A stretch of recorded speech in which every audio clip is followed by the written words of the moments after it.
ये जो क्वेश्चन आपको दिखाई दे रहा है ना, ये क्वेश्चन कक्षा 10 का है। अध्याय हमारी 2, जिसका नाम है बहुपद, जिसको इंग्लिश में बोलते हैं पॉलिनोमियल। इसके प्रश्न आप लिए 2.2, उसका क्वेश्चन है ये। ठीक है। अब जैसा कि ये क्वेश्चन, इस क्वेश्चन के अपन बहुत सारे क्वेश्चन कर भी चुके हैं। ठीक है। आज हम क्वेश्चन नंबर 5 करेंगे, ये वाला।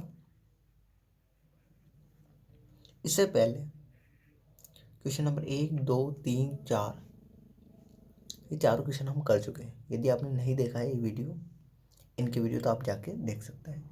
ठीक है। एक बार क्वेश्चन को एक बार अच्छे तरीके से पढ़ लेते हैं, फिर इसको सॉल्व करते हैं।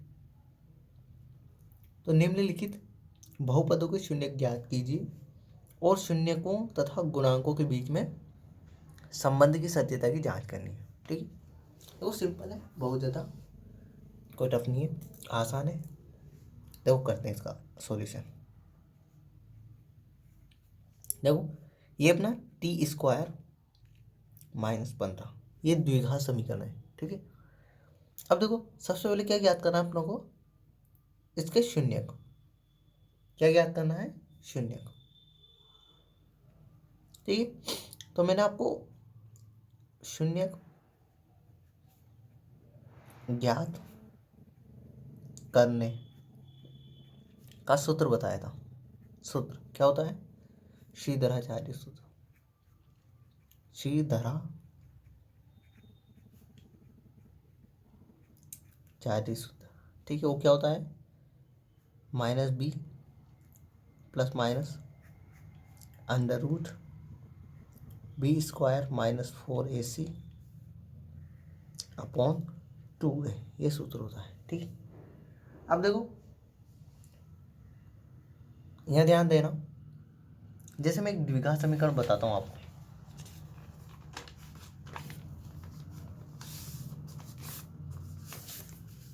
जैसे यहाँ समझना, ये कोई रफ पेज है मेरे पास। जैसे मैंने लिखा x² + 7x - 5। तो ध्यान रखना, एक तो ये लिखा मैंने, तो x² के जो सामने का जो मान होता है ना, वो a का मान होता है। जो x² के आगे लिखा होता है ना, वो a का मान होता है। ठीक है। और जो x के आगे लिखा होता है वो b का मान होता है। और जो जो बिना x वाला वो किसका मान होता है, c का मान। तो मुझे बताओ a का मान क्या है यहाँ पे। तो x के आगे क्या लिखा है, कुछ नहीं तो क्या है, a के। b का मान क्या है, x के आगे वाला तो क्या है, 7, तो b का मान 7। और बिना x वाला क्या है, -5, तो ये -5, ये -5 है ना। यहाँ लिख देता हूँ, इसको आगे लिख देता हूँ, बराबर -5। तो ए बी सी के ऐसे मान निकालने होते हैं। ठीक है। अब देखो जैसे मैंने वो लिखा, मैंने लिखा 7t² -5t -6। तो मुझे बताओ ए का मान क्या होगा। तो देखो t² के जो आगे का मान होगा वो ए का मान होगा, टी के आगे का मान होगा वो बी का मान होगा, और जो बिना टी वाला होगा, बिना टी वाला होगा सी। हमारा क्या होगा, सी। तो ए का मान कितना है, 7, बी का मान कितना है, -5, और सी का मान कितना है, -6। तो ये मान निकालना आना चाहिए आपको। अब देखो अपना जो है यहाँ पे t² -15 क्या है, t² -15। तो मुझे बताओ t² के आगे का मान होगा a का, और जो t वाला होगा वो होगा b का, और जो बिना t वाला वो किसका मान होगा, c का। ठीक है। तो t² के आगे का मान क्या है, यहाँ कुछ नहीं तो क्या है, 1, तो a का मान है। ठीक है। देखो t वाला कोई पद ही नहीं है यहाँ पे, टी वाला कोई पद ही नहीं है, तो बी का मान कितना है, 0 है। देखो टी वाला कोई पद ही नहीं है, तो उसका मान कितना है, 0। सी का मान कितना है, तो -15। सी का मान कितना है, -15। ए का मान आ गया, ए बराबर 1। बी का मान आ गया, बी बराबर 0। और सी का मान आ गया, सी बराबर -15। बस सूत्र में रखो, देखो सूत्र में रख रहा हूँ। -b, तो इस सूत्र का माइनस है तो माइनस, ये सूत्र का। b का मान कितना है, 0, तो ये 0 plus minus under root B की जगह कितना 0, 0 का स्क्वायर माइनस 4 ए का मान कितना 1, सी का मान कितना है -15, तो -15, ठीक है, अपॉन 2a, 2 इंटू ए का मान कितना है 1, तो ए, ठीक है। -0 को 0 से मल्टीप्लाई करने का कोई मतलब ही नहीं है, तो ये तो हो गया अपना प्लस माइनस, इधर अंडर रूट वाला अंदर को सोल्व करते हैं, 0 का स्क्वायर 0 ही होता है, ये माइनस और ये माइनस दोनों गुणा होंगे तो माइनस माइनस प्लस, 4 को 1 से करेंगे 4 और 4 को 15 से करेंगे तो 15 चौक 60, 2 को 1 से करेंगे तो 2, 0 में 60 जोड़ेंगे तो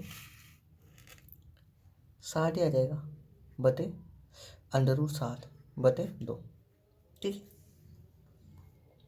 अब या तो ऐसे ही रहने दो, ठीक है, 2 ही मान ही आएगी अपने अंडर रूट 60 बटे 2, प्लस माइनस 2 मान आए, एक तो प्लस का मान है एक माइनस का, तो अपन इसको ऐसे भी लिख सकते हैं अंडर रूट 60 बटे 2 और माइनस अंडर रूट 60 बटे 2, ऐसे भी लिख सकते हैं। 2 मान प्राप्त हो गए अपनों को, क्योंकि द्विघात समीकरण थी तो 2 मान प्राप्त होंगे अपनों को, सिंपल सी बात है।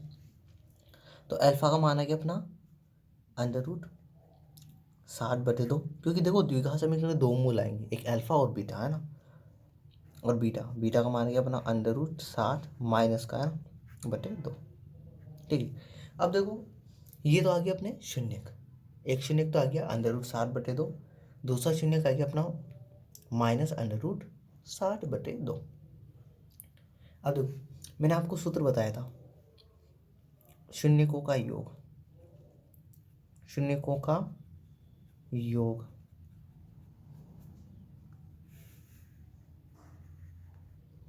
इसका सूत्र बताया था मैंने आपको -b/a, -b/a, यही बताया था।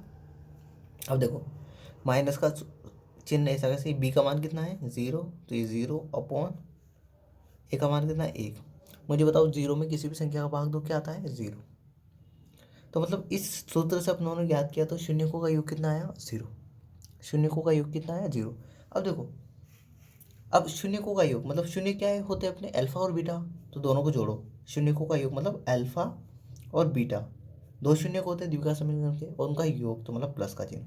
अब देखो ये एक शून्य के अपना और दूसरा एक शून्य के, दोनों को जोड़ो, तो देखो अल्फा का मान कितना है अंडर रूट 60 बटे 2, प्लस का चिन्ह ये प्लस, और बीटा का मान कितना है माइनस अंडर रूट 60 बटे 2, ठीक है। अब देखो ये प्लस और ये माइनस दोनों गुणा होंगे तो क्या हो जाएगा माइनस, तो आ जाएगा अंडर रूट 60 बटे 2 माइनस अंडर रूट 60 बटे 2। तो देखो एक संख्या है प्लस की और एक संख्या है माइनस की, दोनों बराबर है तो दोनों क्या हो जाएगी कट जाएगी और मान कितना आ जाएगा 0। तो देखो इस सूत्र से अपनों ने निकाला शून्यकों का योग तो भी 0 आ रहा है, और अपनों ने ये शून्य जोड़े तो भी 0 आ रहा, तो एक सत्यता तो प्राप्त होगी अपनों को शून्यकों की योग की, ये सत्यता तो प्राप्त होगी। देखो शून्य की निकाल ली अपनों ने और सत्यता की जाँच करनी थी, तो शून्यकों के योग की सत्यता तो जांच कर ली अपनों ने, अब शून्यकों के गुणनफल की सत्यता जांच कर लेते हैं।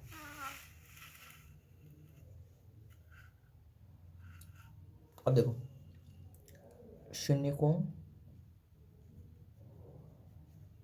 का गुणनफल, इसका सूत्र होता है c/a, सी का मान कितना है, सी का मान है -15 अपॉन ए का मान कितना 1, तो इसका मान आ गया अपना -15, कितना है -15, ठीक है। तो शून्यकों का जो गुणनफल है वो कितना आ गया -15। अब शून्य क्या है अपने अल्फा और बीटा है, 2 शून्य के, और दोनों को क्या करना है गुणा, तो गुणा कर देते हैं, ठीक है। अब देखो अल्फा का मान कितना है अंडर रूट 60 बटे 2 गुणा बीटा का मान कितना है माइनस अंडर रूट 60 बटे 2,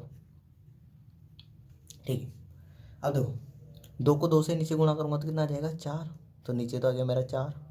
अब देखो यहाँ आ गया प्लस का चिन्ह है, ये माइनस का, तो प्लस को माइनस से करूँगा तो माइनस का चिन्ह।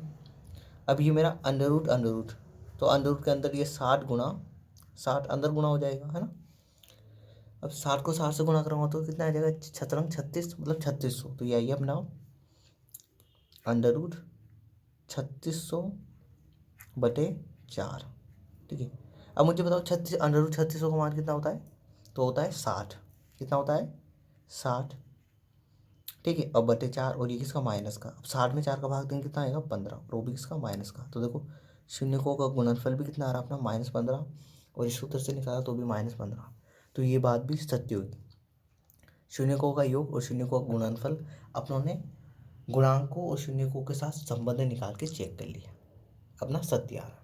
ठीक है, यहाँ से अपन डायरेक्ट कॉमन भी ले सकते हैं, 60 और 60 में से एक बार 60 निकल जाएगा, और इनको गुणा करके ऐसे निकालोगे तो वो भी सही है। ठीक है, तो इस तरीके से अपन सिंपल तरीके से इसको निकाल सकते हैं। तो आई होप आपको ये क्वेश्चन समझ में आया होगा। इसी क्वेश्चन है 2 या 3 नंबर में आ सकता है आपके बोर्ड एग्जाम में। आई होप आपको पूरा क्वेश्चन समझ में आया होगा। तो इस वीडियो के लिए इतना ही। अगले वीडियो में अगले क्वेश्चन के साथ मिलते हैं। Thank you.